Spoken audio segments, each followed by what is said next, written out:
আল্লাহ রাব্বুল আলামিন ফরমান ওয়াজাআত সাকরাতুল মাউত বিল হক, মৃত্যুর যন্ত্রণা সত্যি আসবে।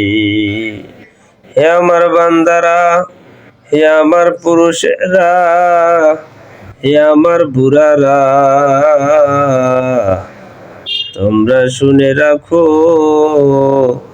প্রত্যেকেরই মওয়াতের কষ্ট হবে, তাতে কোনো রকম সন্দেহ নাই।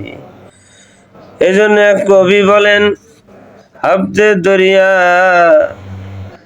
গর্বানু সন্তানা গর্দান জানে মান, শরবতে দিদারে বাইয়াত আজলাবে মাহবুবে মান। ওই নাফরমান মেয়ে লোক পুরুষটা এত পানির পিপাসা হইবে, 7টা সমুদ্রের পানিও যদি ওই নাফরমানকে পান করানো হয়, তবুও নাফরমানের পানির পিপাসা মিটবে না। বাবারা, তোমরা এখন থেকে ফেরো ফেরো ফেরো, নামাজ সঠিক টাইম মতো আদায় করো, বেপরদায় থাকিও না, পর্দা করো, খাস পর্দা করো। এই জমিন থেকে যখন জীবনটা বের হইয়া যাবে, কেউ কাউরে চিনবে না। ওই অন্ধকার কবরে যখন যাবা, তখন ওই অন্ধকার কবরে কেউ তোমার পাশে পাবা না। তখন একমাত্র আমার মালিক, আমার আল্লাহ ছাড়া কেউ থাকবে না। ঠিক কিনা বাবারা? ঠিক।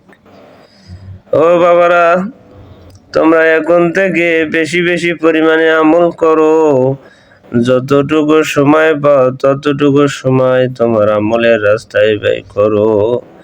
আরে দেখবার সময় চলিয়া যাইতে আছে, কিন্তু কোনো কিছু আদায় করতেছি না। দিন গেল খাইতে খাইতে, রাত্র গেল ঘুমাইতে ঘুমাইতে, এমনি করে প্রতিটা সময়, প্রতিটা মাস, প্রতিটা বছর চলিয়া যাইতেছে,